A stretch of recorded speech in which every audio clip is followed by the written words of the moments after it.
kumsikiliza Mungu kwa maneno yake. Yesu anasema anafundisha ili tupate faida. Unaweza kuketi vizuri kabisa. Niombe kwa ajili ya mwalimu wa Sunday School. Baba, nakushukuru kwa neema yako na ushindi wako, na kutukuza kwa ajili ya madhabahu hii Bwana, ambayo ina majibu ya watoto wako. Asante Bwana kwa ajili ya vijana hawa, mabinti na wababa na wakaka.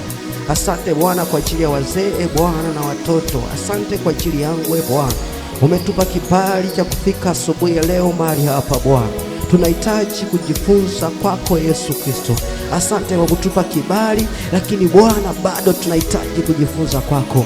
Mungu, naomba Roho wako Mtakatifu akatawale kwenye ibada ya leo, akatawale kwenye siku ya leo Bwana, tukajifunze kwako, tukapate faida sawa sawa na neno lako Bwana, ya kwamba ulituma neno ili kutuokoa katika maangamizo. Ukatume neno mahali hapa Bwana, na hilo neno Bwana likafanyike kuwa maelekezo kwenye maisha yetu, ili likabadilike kuwa matendo Bwana, maana imani bila matendo haifai kabisa, maana sio kitu kabisa. Mungu, naomba Bwana kupitia neno lako la Sunday School siku ya leo, Mungu kamtumia mtumishi wako kama chombo, na hilo neno likabadilike kuwa maelekezo kwetu Bwana, likabadilike kuwa maelekezo kwangu na watu wote ambao wataingia katika hekalu hili Bwana. Zaidi Bwana, endelea kuwakusanya watu Bwana kuingia katika hekalu hili, hata kama Bwana walikuwa hawana uwezo wa kuja. Mungu, waje kwa sababu ya utukufu wako, katika jina la Baba na Mwana na Roho Mtakatifu. Na kabidhi madhabahu hii yote Bwana mikononi mwako, katika jina la Yesu Kristo nikiomba na kushukuru. Amen. Mwalimu wa Sunday School anasogea mbele, unaweza kaongeza makofi ya kutosha kabisa. Namshukuru Mungu pia kwa kupata nafasi kusimama mahali hapa kwa ajili ya kufundisha neno lake. Ni neema ya pekee, sio kwamba mimi nastahili sana, hapana, ila neema yake inatosha. Haleluya. Tusome kitabu kile cha Kutoka 33 mstari wa kwanza mpaka 19. Tasoma kama ilivyoandikwa. Kitabu cha Kutoka 33 mstari wa kwanza. Nasema, Bwana akanena na Musa, haya, ondokeni, katokeni hapo, wewe na hao watu uliowaleta wakwee kutoka nchi ya Misri, waende nchi hiyo niliyomwapia Ibrahimu na Isaka na Yakobo, niliposema nitakipa kizazi chako nchi hii. Nami nitamtuma malaika aende mbele yako, nami nitawafukuza Mkanani na Mwamori na Mhiti na Mperizi na Mhivi na Myebusi, waifikirie nchi imiminikayo maziwa na asali. Kwa maana mimi sitakwenda kati yenu, kwa sababu ninyi ni watu wenye shingo ngumu, nisiwaangamize ninyi katika njia. Mstari wa 4. Watu waliposikia habari hizo mbaya wakaomboleza, wala hapana mtu aliyevaa vyombo vyake vya uzuri. Bwana akamwambia Musa, waambie wana wa Israeli, ninyi ni watu wenye shingo ngumu. Kama mimi nikiingia kati yenu, dakika moja nitawaangamiza. Basi sasa vueni vyombo vyenu vya uzuri, ili nipate kujua nitakalo watenda. Basi wana wa Israeli wakavua vyombo vyao vyote vya uzuri tangu mlima wa Horebu na mbele. Basi desturi ya Musa ilikuwa na kuikita nje ya malango. Mbali na hayo malango akaita hema ya kukutania. Hata kila mtu aliyekuwa akitaka neno la Bwana akatoka akaenda hata hema ya kukutania iliyokuwa nje ya malango. Hata hapo kwanza, Biblia inatuambia kwamba wakati ule wana wa Israeli walikuwa Misri, walikuwa wakiteseka sana. Haleluya. Walikuwa wakihangaishwa sana kwa sababu walitoka Kanani wakaenda Misri. Wao hawakuzaliwa huko, walikuwa wa Kanani, walikuwa Israeli, wakatoka huko wakaenda Misri. Umefika huko kwa nyanyasika sana, wamekaa utumwani kwa muda wa miaka 400. Bwana Yesu asifiwe sana. wamekaa huko, wakawa wananyanyaswa, wakawa wanateseka. Na wakati ule wanaenda alikuwepo Yusufu, lakini akaja mfalme mwingine ambaye hamjui Yusufu, ambaye alikuwa ni Farao. Kwa hiyo wakawa wananyanyasika sana, wakawa wanateseka. Sasa wakaanza kulia.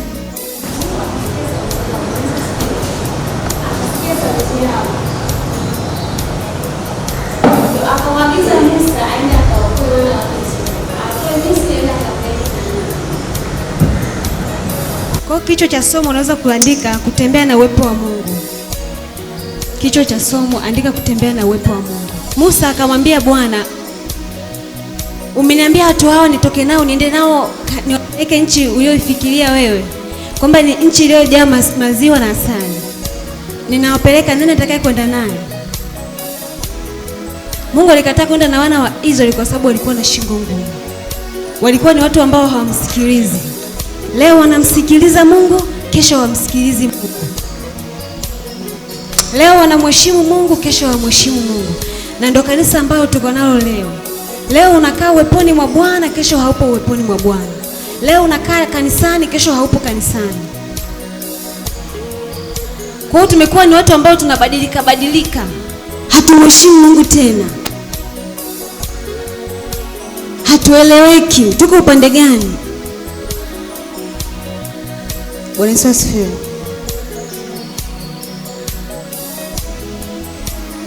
Kwa Bwana akamwambia Musa, wachukue watu wao waende wakawapeleke, uende nao, nitamwagiza malaika kati yenu ataenda na nyinyi.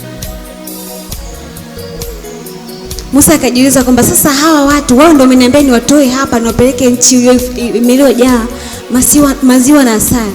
Wewe hautakwenda pamoja nao. Tukienda huko itakuwaje? Mimi mwenyewe nakuwapeleka sipajui. Mungu anamwambia Musa, nitamwagiza malaika aende kati yenu, maana mimi nikiingia kati yenu ndani ya dakika moja naweza nikawaangamiza. Ndio hivyo sasa sisi tulivyo leo. Tunaishi kwa neema ya Mungu. Tunasogea miguuni pa Bwana kwa neema yake. Maana kama sio neema ya Mungu hatuwezi kusogea mbele za Bwana. Endelea mstari wa 12. Mstari wa 12, neno la Mungu linasema, Musa akamwambia Bwana, angalia, wewe waniambia wachukue watu hawa, nawe haukunijulisha ni nani utakayemtuma pamoja nami. Walakini umesema na kujua jina lako, nawe umepata neema mbele zangu. Mstari wa 13, basi sasa nakuomba, ikiwa nimepata neema mbele zako, unionyeshe njia zako, nipate kukujua, ili nipate neema mbele zako, ukakumbuke ya kuwa taifa hilo ndilo watu wako. Akasema, uso wangu utakwenda pamoja nawe, nami nitakupa raha. Mstari wa 15, naye akamwambia, uso wako usipokwenda pamoja nami, usituchukue kutoka hapa. Kwa maana itajulikanaje kuwa nimepata neema mbele zako, mimi na watu wako? Sio kwa sababu utakwenda pamoja nasi, hata mimi na watu wako tutengwe na watu wote walio juu ya uso wa nchi. Bwana akamwambia Musa, nitafanya na neno hili ulilolinena, kwa maana umepata neema mbele zangu, nami na kujua jina lako. Akasema, nitakusihi unionyeshe utukufu wako. Akasema, nitapitisha wema wangu wote mbele yako, nami nitalitangaza jina la Bwana mbele yako, nami nitamfadhili yeye nitakayemfadhili, nitamrehemu yeye nitakayemrehemu. Haleluya. Kwa Musa akang'ang'ana akasema kwamba sawa, unaniagiza mimi niende na watu hawa, lakini hujanijulisha nani atakayekwenda pamoja na sisi. Tunaenda nani atakayeenda pamoja na sisi? Tunaenda nchi ya ugeni, sisi wenyewe hatuijui. Tunaenda na nani? Je, tutapokelewa huko tunakoelekea? Nchi ambayo mimi mwenyewe sijawahi kufika, maana Musa mwenyewe amezaliwa Misri. Sijawahi fika. Tunaenda huko, atakayetupokea ni nani? Tunaenda nchi ya ugenini. Wale watu watajuaje kwamba sisi tumepata neema mbele zako, tumepata kibali? Watajuaje kwamba sisi tumekubalika? Watajuaje? Bwana Yesu asifiwe sana. Ndio hivyo na sisi. Tusipotembea na uwepo wa Mungu, neema ya kukubalika mbele za watu haipo. Kama hauna Roho Mtakatifu, neema ya kukubalika mbele za watu haipo. Unaweza ukashangaa unafanya kazi mahali na ukakataliwa. Unamtumikia Mungu sawa, tunajua unamtumikia Mungu, unamheshimu Mungu sawa kabisa, lakini neema ya kukubaliwa haipo. Neema ya kukubalika kwamba huyu ndiye, haipo. Kwamba huyu anatakiwa kae kwenye nafasi hii hapa, haipo. Musa akajiuliza maswali akasema kwamba sawa, unaniagiza mimi niende na hao watu, lakini ni nani atakayekuwa kwenda pamoja naye? Mungu anamwagiza malaika. Akasema no, kama hauendi pamoja na sisi basi utuache hapa hapa, usituchukue kutoka hapa. Nini maana yake? Kama sisi kwenye vijana tumejifunza somo la Roho Mtakatifu. Roho Mtakatifu ni mwalimu, anatufundisha kila kitu. Yeye ndiye anayetuongoza kwamba ukifanya hiki ni kibaya, ukifanya kile ni kibaya, ukifanya kitu fulani ni kibaya. Kwa nini? Yeye ni kiongozi, yeye ni mwalimu. Kwa sababu gani? Sisi hatuwezi tukafanya mambo peke yetu bila kuwa na Roho Mtakatifu. Kama ukifanya mambo mwenyewe, maana yake unaweza ukamkosea Mungu kwa sababu umeenda kichwa. Haujafanya vile Mungu anataka, ila umefanya vile wewe unataka. Bwana Yesu asifiwe sana. Kwa Musa akajiuliza maswali akasema, sawa, tunaenda, unanipeleka hawa, anaenda pamoja nao ni nani? Kule itajulikanaje? Ni sawa na wewe utoke hapa uende sehemu ambapo hawakufahamu. Aidha umetoka kazini au ndio unahamia huko. Usipopata neema ya kukubalika, maana yake hata huko utakataliwa. Usipopata ile neema ya kukubalika unakoelekea, maana yake hata huko utakataliwa. Bwana Yesu asifiwe sana. Kwa nini? Maana yake Roho Mtakatifu hayuko ndani yetu.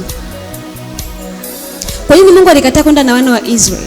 Mungu alikataa kwenda na wana wa Israeli kwa sababu wana wa Israeli walikuwa hawaeleweki. Leo wanamkubali Mungu, kesho wanamkataa Mungu. Leo wanamkubali Mungu afu kesho wanachonga sanamu zao. Walikuwa ni watu ambao wanamheshimu Mungu kwa midomo tu, lakini ndani ya mioyo yao walikuwa wamheshimu Mungu. Unaweza kuwa ni mtu ambaye unamheshimu Mungu kwa mdomo tu kwamba mimi nampenda Bwana, mimi nampenda Yesu, mimi namheshimu, lakini ndani ya moyo wako humpendi. Bwana Yesu asifiwe sana. Ndani ya moyo haumpendi Mungu, ndani ya moyo wako hayupo. Kwa nini? Unamheshimu kwa mdomo tu, lakini ndani ya moyo wako hayupo. Tusome faida za kutembea na uwepo wa Mungu. Tusome Kutoka sura ya 14. Hapo ndio utaipata faida ya kwanza. Neno la Mungu inasema, akasema uso wangu utakwenda pamoja nawe, nami nitakupa raha. Amen. Bwana Yesu asifiwe sana. Ukitembea na uwepo wa Mungu unakuwa na amani, unapata neema. Yesu asifiwe sana. Kwa ukiwa na uwepo wa Mungu maana yake utakuwa na amani. Hauwezi kuwa na vikwazo alafu unatembea ndani ya uwepo wa Mungu. Hicho kitu hakipo. Maana yake nini? Ukiwa ndani ya uwepo wa Mungu lazima utakuwa na amani. Hakuna vikwazo vinavyoweza kutokea, hapana. Vitatokea ndio, hatukatai, lakini ile amani ya kimungu ipo.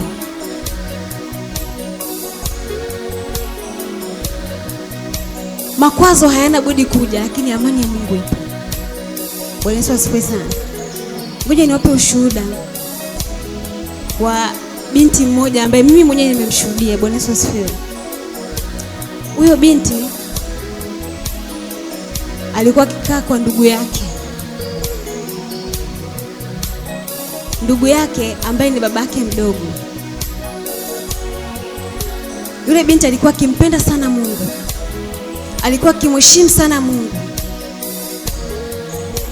Ndio nakwambia makwazo hayana budi kuja, lakini ole wake yeye anasababishaye. Yule binti akawa anakaa kwa ndugu yake. Ndugu yake ambaye ni baba yake mdogo alikuwa anakaa pia na watoto wake, lakini bado hapo hapo akawa anakaa pia na mke wake. Ndoa yule baba ilikuwa haina amani. Sio kwamba binti ndio kusababisha ndoa isiwe na amani, hapana, ila ndoa yule baba ilikuwa haina amani. Binti akakaa, alikuwa ameokoka huyo binti, anamheshimu sana Mungu. Akakaa pale, akaendelea na shughuli zake za kumtumikia Mungu kama kawaida. Siku moja huyo babake mdogo akamwambia, wewe ni mtoto wangu sawa, una juhudi zote za kumtumikia Mungu, ni kweli. Umefika hapa, una takriban ya muda sasa umekaa, umeona ndoa yangu ilivyo. Ndoa yangu haina amani. Sijawahi kuwa na amani kwenye ndoa. Sijawahi kuwa na furaha yoyote kwenye ndoa. Yule binti akasema, sasa tunafanya nini? Tuombe uwe na amani kwenye ndoa au wewe ulikuwa unaonaje? Babake akamwambia, sio swala la kuomba kuwa na amani kwenye ndoa, ila swala ni kwamba tangu ufike hapa nimekuona ukiwa ni msichana mwema, ukiwa unanitii na kunisikiliza, hata watoto wangu hawajawahi kunitii na mimi. Ukiwa unaniheshimu na kunipenda, hata watoto wangu hawajawahi kuniheshimu na wewe unavyoniheshimu wewe. Kuna muda watoto wangu ninawaagiza ndani mahali fulani hawaendi, lakini wewe umefika hapo nikikuagiza nenda mahali fulani unaenda. Fanya kitu fulani unafanya.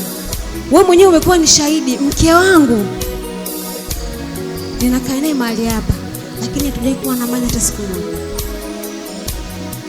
Tukikaa na amani leo, tutakaa wiki nzima hatuna amani. Tukiwa na amani sasa hivi, tutakaa mwezi mzima hatuna amani.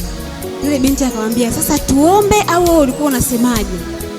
Akamwambia, shida sio kuomba. Akamwambia, shida ni nini? Akamwambia, shida ni kukuchukua wewe mwenye hekima na adabu kuwa mke wangu. Bwana Yesu asifiwe sana. Yaani binti yule ni baba yake, yule ni baba yake, tena baba yake mdogo ambaye yuko sawa na kaka yake. Yaani kaka yake na binti huyu ni mdogo wake. Bwana Yesu asifiwe. Manake damu ni moja. Akamwambia, sio kuomba, shida ni kukuchukua wewe kuwa mke. Bwana Yesu asifiwe sana. Yule binti akasema, hapana, haiwezekani. Siwezi nikakubali kuwa mke wako. Akamwambia, mimi namheshimu Mungu, wala siwezi kukubali kumdhalilisha Mungu mahali hapa, tena kwako, kwa ndugu yangu, baba yangu mdogo. Binti akamwambia, hapana, haiwezekani. Acha niondoke. Bwana Yesu asifiwe sana.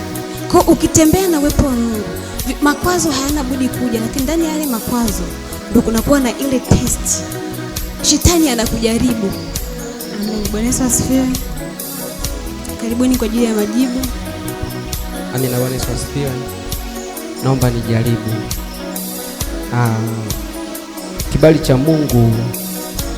cha Mungu huwa kinatofautiana na kibali cha shetani.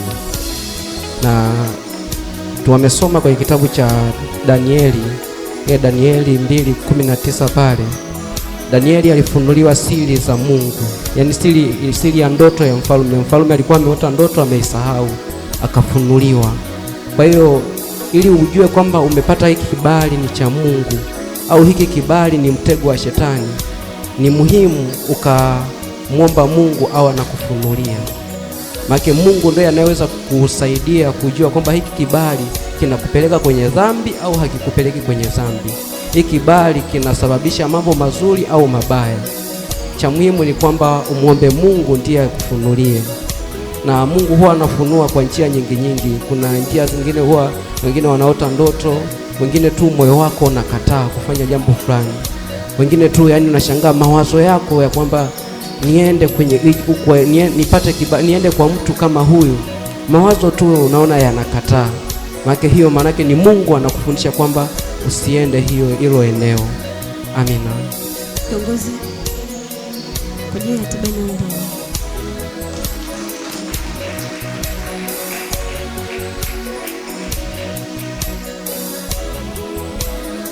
Bwana Yesu asifiwe. Haleluya kanisa. Mwenye sikio na asikie. Mwalimu amefundisha vizuri. Mungu amemtumia kama alivyopenda mwenyewe. Ni mimi mwenyewe kuyazingatia haya maneno ya Mungu. Tembee katika uwepo wa Mungu. Tuendelee kumwona Mungu.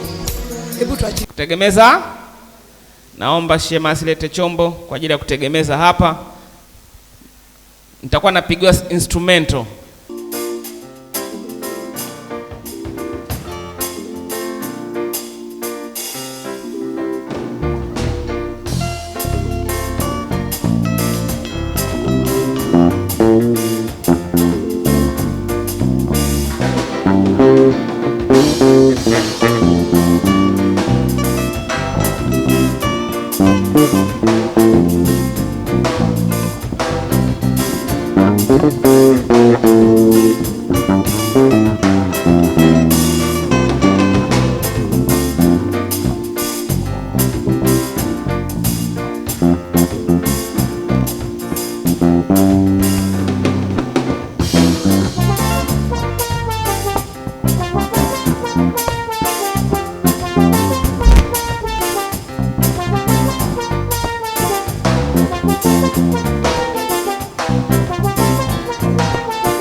Simama katika imani, utamwona alivyo kwako.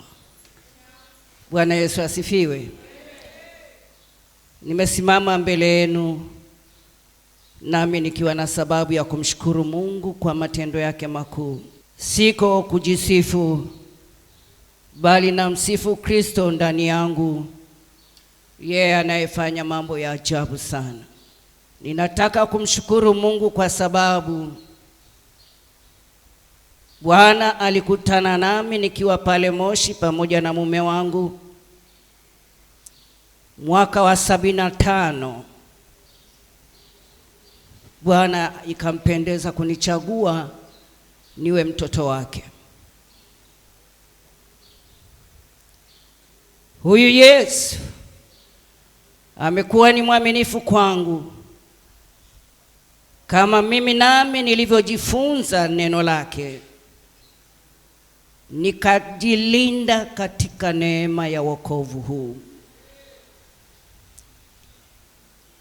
Nasimama kusema kwamba namshukuru Mungu, mwezi huu wa 7 tarehe 11 ndipo nilipozamishwa kwenye maji mengi nikabatizwa 1976.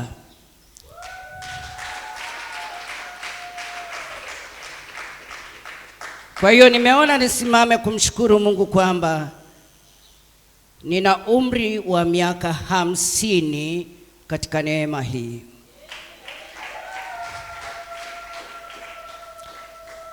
Mtu wa Mungu, nikwambie neno moja. Kuishi katika neema, kuishi katika wokovu kwa muda wote huu, nilifanya maamuzi ambayo sikutaka kuyumbishwa. Nilisema, Yesu umenichagua, sasa nishike kwa mkono wako. Popote niendapo, chochote nifanyacho, wewe uwe kiongozi wangu. Kwa hiyo kuishi kwenye neema bila kuyumbishwa, ni lazima uwe na maamuzi sahihi. Bwana Yesu asifiwe. Bwana Yesu asifiwe. Tumemsikia mwalimu akisema kwamba unaweza ukayumbishwa kwa njia moja au nyingine. Hatukatai, tuko duniani. Majaribu yanaweza yakakuyumbisha, maneno yakakuyumbisha, matendo mbalimbali katika familia, wanandoa, wa vijana wa kike na wa kiume, kuna mambo yanaweza kukuyumbisha. Lakini maamuzi yako ya kwamba hata iweje, mimi na wewe Yesu tuko pamoja, utafaulu. Amina. Na inakupasa uwe ni mtu mwenye bidii kwenye neno la Mungu. Uwe mwenye bidii kujitoa kwenye kazi ya Mungu. Uwe tayari kuonywa na Bwana. Uwe tayari kukaripiwa na Bwana. Usiwe mtu wa kukaa unajitetea na visingizio kadha wa kadha. Hapana. Uwe mwenye moyo ulio safi mbele za Bwana. Amen. Amina, watu wa Mungu. Kwa hiyo nilisema, Bwana, sina cha kukupa. Mimi ni nani leo nifikishe miaka 50 ya wokovu? Si kitu rahisi. Vijana, wa baba, wa mama, bado tunayo safari ya kwenda mbinguni. Hautaingia kwa tabia zako za kawaida au sifa zako, bali utaingia kwa sifa ya kwamba unamjua Mungu aliyekuita. Mtegemee Mungu, mtumaini Mungu, msikilize Mungu. Yeye amekupa neno, hilo neno lake ndilo la kulishika. Amen. Maisha ya wanandoa, ndoa bila neno la Mungu haiendi. Mtu asikudanganye. Baba asiyekuwa mwombaji kwenye ndoa na taabu, Mama asiyekuwa na mwombaji au mtumishi katika nyumba ya Mungu ana taabu. Kijana kadhalika, wadada kadhalika, kama hautasimama na neno la Mungu katika maisha yako, ujue uko taabuni, ujue uko taabuni. Lakini ukisimama na neno, ukaliamini neno, ukamwamini Kristo ndani ya maisha yako kikamilifu, Yesu hatakuacha. Sijui kama mnanielewa vijana. Mnanielewa? Leo niko mahali hapa, si kwamba sijapita mapito magumu, nimepitia. Lakini maamuzi yangu ni kwamba Yesu nisikuache. Ndio maana hata siku moja, mtanisamee vijana, lakini nimepashwa niseme hayo. Wakati natafakari mwenendo wangu wa wokovu mbele za Bwana, nikiwa kwenye maombi, ndipo nikapata sauti ya wimbo. Adui ni wengi wajapojipanga kupigana nami, sitawaogopa. Adui ni wengi wajapojipanga kupigana nami, sitawaogopa. Nakazana, nang'ang'ana, Mungu wangu sitakuacha. Nakazana, nang'ang'ana, Mungu wangu sitakuacha. Wewe Baba ng'ang'ana, we Mungu wangu sitakuacha. Na wewe dada ng'ang'ana, Mungu wangu hatakuacha. Adui ni wengi wanaokufuata, lakini ninafurahishwa na maamuzi ya moyo wako. Je, moyo wako unamfurahisha Mungu? Una uhakika moyo wako umeamua sahihi? Tusiimbe tu tunakwenda mbinguni, lakini tuwe na maamuzi sahihi. Niliamua na bado ninaendelea kuamua kwamba hata kama maadui watainuka wa jinsi gani, Mungu wangu sitakuacha. Haleluya. Nami ni maombi yangu, mwana Betheli, ujawe nguvu ya imani ya kumpenda Mungu zaidi. Uwe na imani na Yesu. Hatuamini kitu cha ovyo ovyo, hapana. Tunamwamini Mungu aliye sahihi kwa kila jambo. Mungu hata kuacha wala hata kusahau. Yeye atasimama kuwa mtetezi wako. Yeye atasimama kuwa mwamuzi wa maisha yako. Kazi yako tu ni kukaa karibu na yeye kila wakati. Baba, niko mahali hapa, niambie nifanye nini? Nitembeeje? Nineneje? Nifanyeje kazi yako? Maana moyo wangu umekupenda. Maamuzi yako ni ya kumpenda Mungu sana. Amen. Amen. Ndio maana leo nikasema sina kitu kikubwa, lakini roho yangu imesema mshukuru Mungu. Amina. Kwa wale ambao hawajui historia ya wokovu wangu, mimi ni mtoto mmoja kati ya watoto kwa baba na mama ambaye Mungu amenichagua kutoka kwenye Uislamu.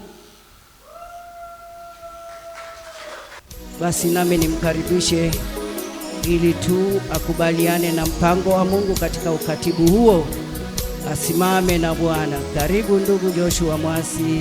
Baba, katika jina la Yesu wa Nazareti aliye hai, wewe Mungu tembeaye katikati ya mioyo ya wanadamu na kuyajua mawazo yao, Wewe ni Mungu unayewachagua ambao Bwana umependezwa nao.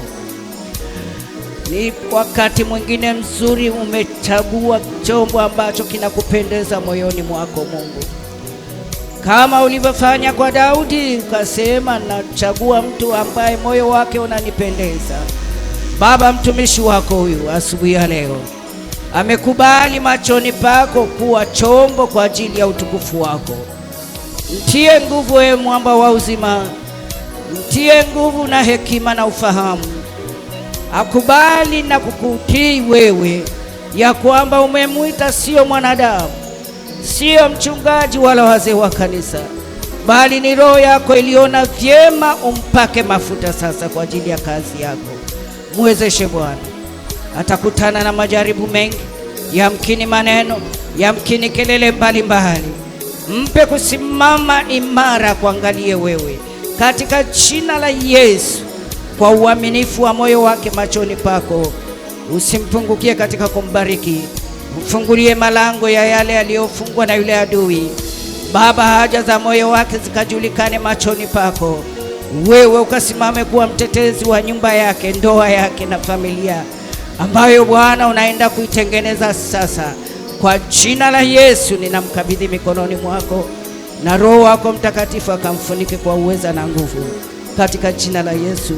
Baba, usimwache akatembea peke yake, kwa utukufu wako Mfalme, mfunike na damu yako. Amen.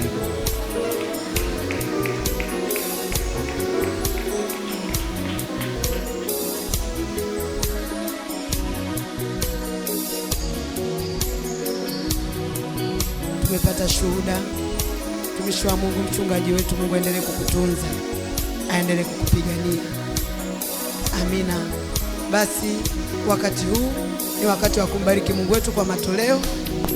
Sadaka inayofuata namba 2 ni zaka, namba 3 ni sadaka kuu, namba 4 ni shukrani na malimbuko.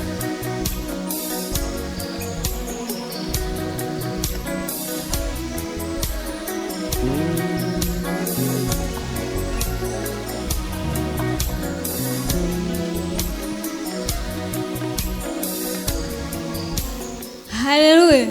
Amen. Jamani, tusimame kwa ajili ya kumsifu Mungu wakati tukitoa matoleo. Tusimame wote, tusimame.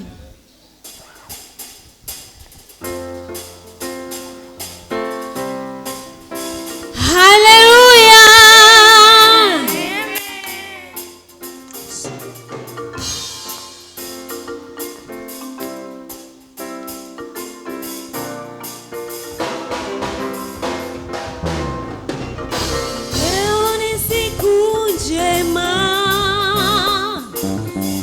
Tutamuona Bwana. Leo ni siku njema, tutamuona Bwana. Leo ni siku njema, tutamuona Bwana. Leo ni siku njema, tutamuona Bwana. Leo ni siku njema, tutamuona Bwana. Leo ni siku. Tunaendelea kumtukuza Mungu. Kama vilivyo nyota ngurumo, vitu vingi vyote viumbwavyo kwa uweza wako. Mwambie Bwana Mungu, nashangaa kabisa nikitazama kama vilivyo nyota ngurumo, vitu vingi vyote viumbwavyo kwa uweza wako. Nikitembea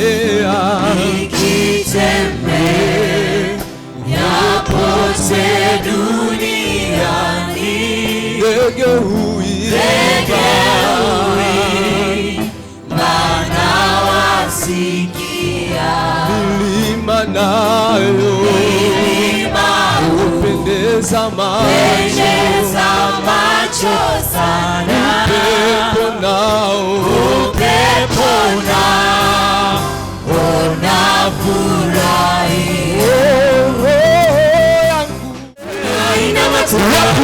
Tukisema wewe ni Mungu, tunainuka tukisema kuna kama wewe. Tunengaje tamenya wose nakondima nangagie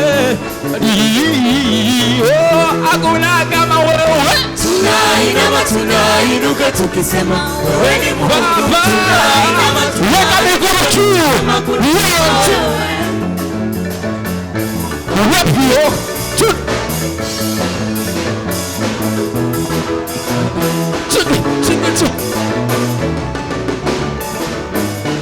Wapi vigelegele, watu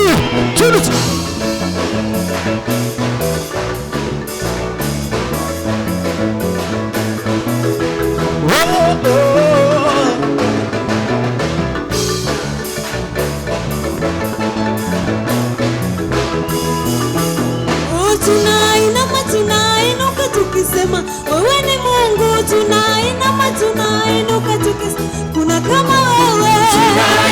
Tunainuka tukisema tukisema kuna kama wewe. Tunainuka tukisema wewe ni Mungu, tunainuka tukisema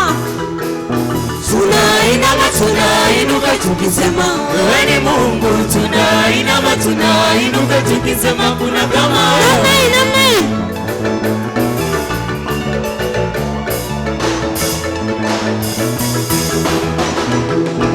Tunainuka tukisema wewe ni Mungu, tunainuka tukisema kuna kama wewe. Tunainuka tukisema wewe ni Mungu, tunainuka tukisema kuna kama wewe. Tunainuka tukisema wewe ni Mungu, tunainuka tukisema kuna kama wewe. Tunainuka tukisema wewe ni Mungu, tunainuka tukisema kuna kama wewe. Music. Amen.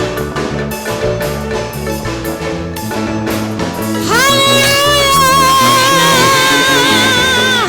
Wewe cheza.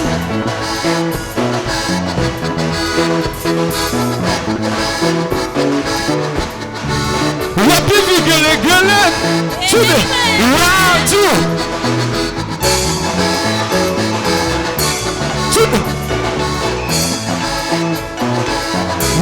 wamoto tuno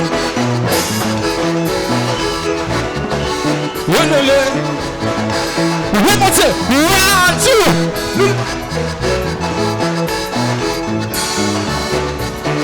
Mtafute jirani yako, ubarikiwe mpaka ushangae mwenyewe. Mbariki jirani yako, ubarikiwe mpaka ushangae. Ubarikiwe mpaka ushangae. Ubarikiwe mpaka ushangae. Ubarikiwe mpaka ushangae. Jirani wa ubarikiwe mpaka ushangae. Ubarikiwe mpaka ushangae. Haya twende, bariki, bariki, bariki Jehova, bariki, bariki, bariki, bariki Jehova, bariki, bariki, bariki, bariki Jehova, bariki. Haya mwinua Yesu, mwinua Yesu. Namna hii. Inua, inua, inua Yesu, inua, inua, inua, inua Yesu, inua. Tukuza, tukuza, tukuza Yesu, tukuza, tukuza, tukuza, tukuza Yesu, tukuza, tukuza, tukuza, tukuza Yesu, tukuza, tukuza, tukuza, tukuza Yesu, tukuza. Tuende namna hii, namna hii. Tukuza, tukuza. tukuza. Tukuza Yesu, tukuza. Tukuza, tukuza. Tukuza Yesu, tukuza. Tukuza, tukuza. Tukuza Yesu, tukuza. Hallelujah.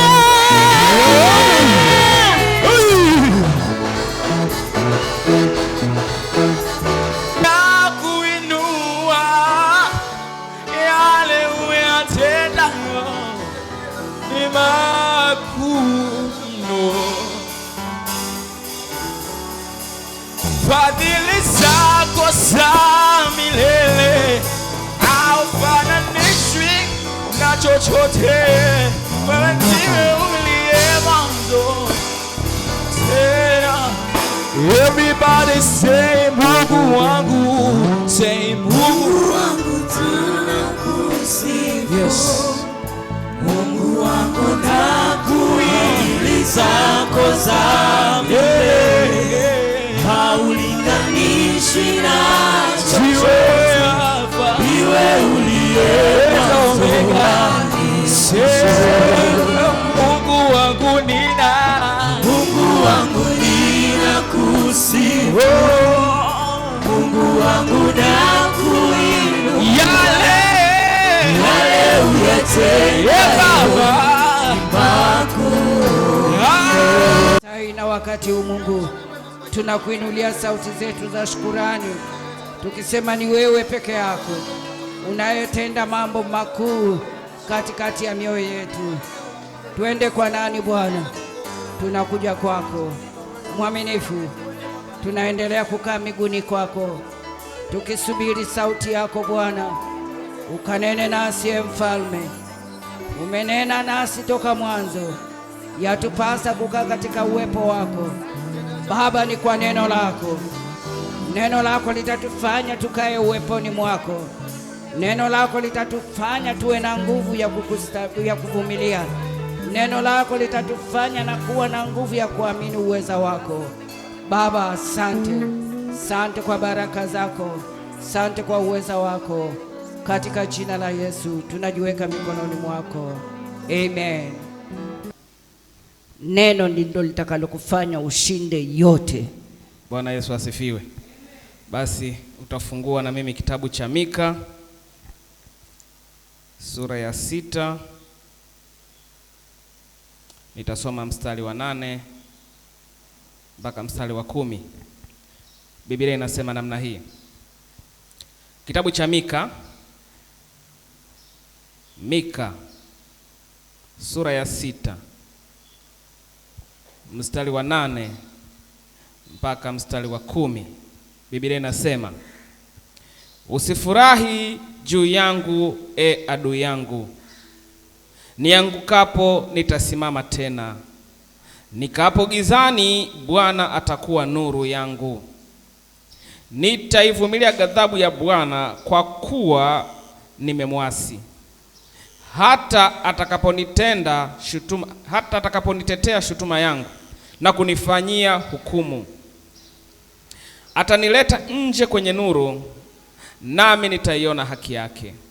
Ndipo adui yangu ataliona jambo hili, na aibu itamfunika yeye aliyeniambia, yuko wapi Bwana Mungu wako? Macho yangu yatamtizama, sasa atakanyagwa kama matope ya njia kuu. Basi tuombe kwa ajili ya neno. Mungu wetu na Baba yetu mwema, tunakutukuza na kukushukuru kwa sababu ya asubuhi njema. Baba, tuko mbele zako kwa ajili ya kusikia ujumbe ambao umeweka katika kinywa cha mtumishi wako. Mungu wetu na Baba yetu, maneno yako yanaponenwa ukasimame wewe mwenyewe Bwana. Mimi mnenaji nipungue, lakini wewe ukaongezeke zaidi na zaidi. Zaidi ya yote Bwana, tunaweka wakfu katika masikio ya wasikilizaji na mioyo yao Bwana, ya kwamba neno hili litakapokuja kwao Bwana, walipokee sawa sawa na kusudi lako, likayatende yote yaliyo mapenzi yako ambayo umeyakusudia kwa ajili ya neno hili, katika jina la Yesu Kristo tunaomba na kuamini, amina. Haleluya. Basi leo ni ujumbe mfupi, nikiwa na maana utachukua muda mfupi. Sio ujumbe mfupi kwa Bwana sio ujumbe mdogo. Ni ujumbe mfupi utakaochukua muda kidogo, lakini ni mrefu kwako kwa sababu umetoka kwa Bwana. Bwana Yesu asifiwe. Kitabu cha Mika tunapokizungumza kitabu cha Mika, na kama unaandika ujumbe wa leo, andika ujumbe wa Bwana. Unaweza kujiongezea swali, ujumbe wa Bwana unasemaje kwangu? Haleluya. Tunapozungumza habari ya kitabu cha Mika, tunazungumza nabii aitwaye Mika, ambaye Mika kwa lugha ya Kiebrania maana yake ni nani aliye kama Bwana. Bwana Yesu asifiwe. Mika ni kifupi cha Mikaya, na maana ya neno hili ni nani aliye kama Bwana. Kwa hiyo tunapozungumza habari ya ujumbe wa Bwana, tunazungumza habari ya ujumbe wa Bwana unasemaje kwako. Halo, upo? Bwana anasema nini? Wachana na nitakayosoma kwenye Biblia. Je, katika hali yako unayopitia ambayo unaiona inaleta ujumbe fulani, uliza ule ujumbe ni wa nani? Ni wa Bwana au ni wa mtu mwingine? Bwana Yesu asifiwe. Bwana Yesu asifiwe. Tunapozungumza kwa habari ya ujumbe, tunazungumza habari ya jumbe mbalimbali ambazo umewahi kuzipokea. Kuna jumbe umezipokea mpaka sasa zinakufanya uishi bila amani. Hauna amani, hauna furaha kwa sababu ya jumbe ulizopokea. Ujumbe wa Bwana ukija haukuletei mashaka. Ujumbe wa Bwana ukija haukoseshi raha. Tatizo, wanadamu wengi tumekuwa tunatembea na ujumbe usio wa Bwana na tumeushika kweli kweli. Haleluya. Haleluya. Haleluya. Labda tufafanue ujumbe. Tufafanue ujumbe. Na tutaangalia makanisani kwetu hapa. Labda tunatumwa kwa mzee Nkole na mchungaji. Nikitumwa ama niwe mmoja ama tuwe wawili ama tuwe watatu. Tukifika mzee wa kanisa akitukaribisha pale, tunasema tumekuja kumwona mchungaji kwa sababu tumekuja na ujumbe wa mchungaji. Kwa hiyo sisi ni wajumbe wa mchungaji ambaye tumeleta ujumbe wa mchungaji. Haleluya. Anapotupokea mchungaji Mkole, hatuangalii sisi, ila sisi tunakuwa ni wajumbe tulioleta ujumbe mwingine. Bwana Yesu asifiwe. Mikaya alikuwa ni mjumbe aliyeleta ujumbe wa Bwana. Ndio maana kitabu cha Mika kinapoanza mwanzo, kitabu cha Mika sura ya kwanza na mstari wa kwanza, huu unajitegemea, unasema hili ndilo neno la Bwana lililomjia Mika Mmoerathi katika siku za Yohana na ahadi na Ezekia wafalme wa Yuda, maono aliyoyaona kuhusu Samaria na Yerusalemu. Shika, hili ndilo neno alilofanya nini? Ndilo neno lililomjia Mika. Ni neno la nani? La Bwana. Ndilo neno la Bwana lililomjia Mika. Bwana Yesu asifiwe. Bwana Yesu asifiwe. Mika tumesema maana yake ni nani aliye kama Bwana. Kwa hiyo kama kuna ujumbe wowote unatembea, mtu amekuonyesha ugonjwa ulio nao utakufa, uliza ujumbe huu ni wa nani? Ni wa daktari, ni wa Bwana. Haleluya. Haleluya. Haleluya. Mazingira unayoishi yanakuonyesha hali ambayo inakutia mashaka. Mazingira yanakupa ujumbe. Haleluya. Utashika ujumbe wa nani? Utashika ujumbe wa mazingira, utashika ujumbe wa Bwana. Haleluya. Haleluya. Kwa sababu dunia ina ujumbe wake, inasema wazi wazi kwa kutumia vinywa na midomo. Tunaongea kweli kweli. Haleluya. Tunaongea sana. Kuna mgerasi alikuwa anashinda makaburini, anajichana na chupa, anaharibu mwili wake, na watu kila siku walikuwa wakipita ile njia wakiona ile ndio njia, wanasema ile njia ilikuwa haipitiki kabisa, kwa sababu wanajua kule kuna kichaa, ni kichaa wa kweli kweli. Haleluya, haleluya. Dunia ilikuwa inamwona kichaa aliyechanganyikiwa, ambaye hana akili. Mungu alikuwa hamuoni kichaa. Halo, upo? Hatuendi kwenye habari za mgerasi, tumeshazisoma sana. Mgerasi ambaye alikuwa akishinda makaburini, kundi la mapepo, alikuwa na kikosi cha mapepo kinachomwelekeza afanye mambo ambayo si mazuri, mpaka watu wakiyaona wanampa jina. Jina gani? Huyu kichaa. Wengine wakasema huyu mwendazimu, huyu zimelukwa.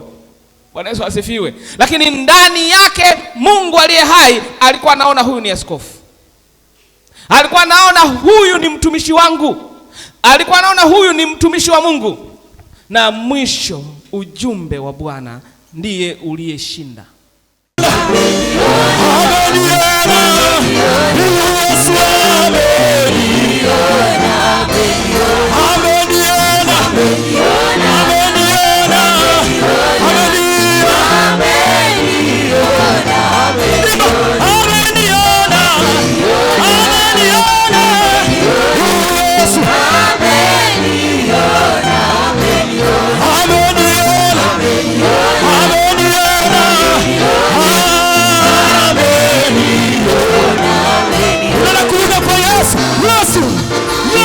Yesu ni Yesu. Yesu. Wapi sangwe nigelegele.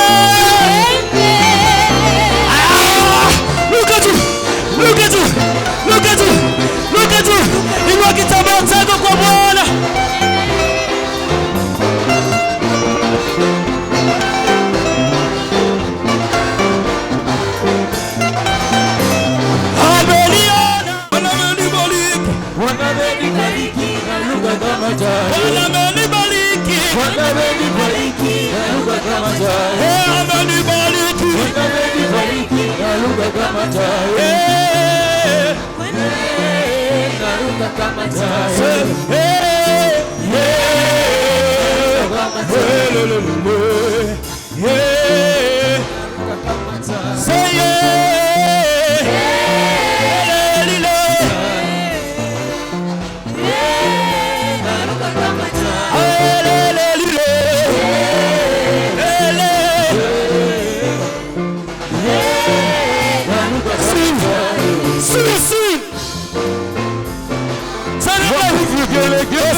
Na leo baraka zaonekana, nimeziona.